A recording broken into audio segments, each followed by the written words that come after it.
Assalamualaikum warahmatullahi wabarakatuh. Perkenalkan, kami dari kelompok 7 yang beranggotakan Agim Abdullah Fasya, Muhammad Sengdul Fikri, dan Amalia Sanah.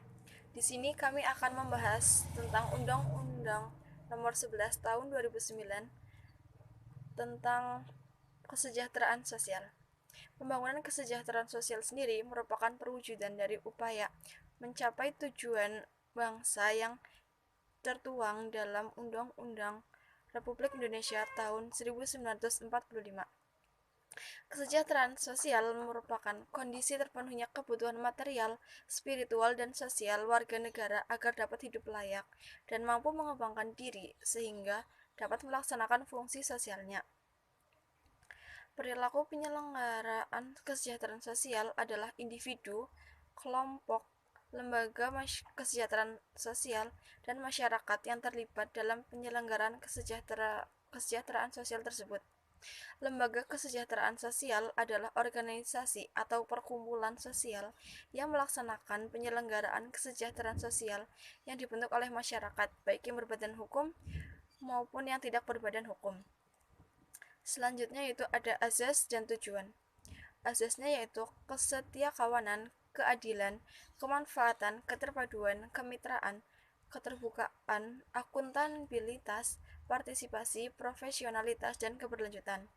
Tujuannya yaitu meningkatkan taraf kesehatan, kesejahteraan, kualitas, dan kelangsungan hidup. Kedua, memulihkan fungsi sosial dalam rangka mencapai kemandirian. Yang ketiga, meningkatkan ketahanan sosial masyarakat dalam mencegah dan menangani masalah kesejahteraan sosial. Selanjutnya, meningkatkan kemampuan dan kepedulian masyarakat dalam penyelenggaraan kesejahteraan sosial secara melembaga dan berkelanjutan. Yang terakhir yaitu meningkatkan kualitas manajemen penyelenggaraan kesejahteraan sosial. Selanjutnya yaitu penyelenggaraan kesejahteraan sosial. Dalam penyelenggaraan kesejahteraan sosial diperlukan peran masyarakat, baik perseorangan, keluarga, kelompok masyarakat, maupun lembaga kesejahteraan sosial demi terselenggaranya kesejahteraan sosial yang terarah, terpadu, dan berkelanjutan. Terima kasih. Materi selanjutnya akan dilanjutkan oleh teman saya. Penyelenggaraan kesejahteraan sosial diprioritaskan kepada mereka yang memiliki kehidupan yang tidak layak secara kemanusiaan dan memiliki kriteria masalah sosial seperti kemiskinan, keterlantaran, kecacatan, keterpencilan, ketunaan sosial, penyimpangan perilaku, korban bencana alam, korban tindak kekerasan, eksploitasi, dan diskriminasi. Rehabilitasi sosial adalah salah satu cara untuk memulihkan dan mengembangkan kemampuan seseorang yang mengalami disfungsi sosial agar dapat melaksanakan fungsi sosialnya secara wajar. Bentuk-bentuk rehabilitasi sosial yaitu motivasi dan diagnosis psikososial, yang kedua yaitu perawatan dan pengasuhan, yang ketiga yaitu bimbingan mental spiritual, yang keempat yaitu bimbingan sosial dan konseling psikososial. Jaminan sosial adalah salah satu bentuk perlindungan sosial yang diselenggarakan oleh negara guna menjamin warga negaranya untuk memenuhi kehidupan dasar yang baik atau yang layak. Jaminan sosial dimaksudkan untuk menjamin fakir miskin, anak yatim piatu yang terlantar, lanjut usia yang terlantar, penyandang cacat fisik, cacat mental, cacat fisik dan mental, penderita penyakit kronis yang mengalami masalah ketidakmampuan sosial ekonomi agar kebutuhan dasarnya terpenuhi. Terus bentuk-bentuk jaminan sosial yaitu ada BPJS, jaminan pensiun, jaminan kecelakaan, dan jaminan kematian. Pemberdayaan sosial dimaksudkan untuk memberdayakan seseorang, keluarga, kelompok, dan masyarakat yang mengalami masalah kesejahteraan sosial agar mampu memenuhi kebutuhan secara mandiri. Bentuk-bentuk pemberdayaan sosial yaitu pelatihan keterampilan, pendampingan, pemberian stimulan modal, peralatan usaha dan tempat usaha. Dan yang terakhir yaitu peningkatan akses pemasaran hasil utama. Ya, langsung saja di sini saya akan melanjutkan presentasi dari Mas Hakim.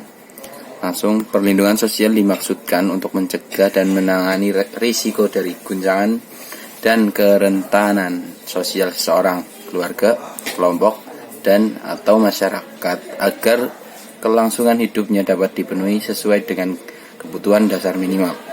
Bentuk-bentuk perlindungan sosial, ada bantuan sosial, advokasi sosial, bantuan hukum.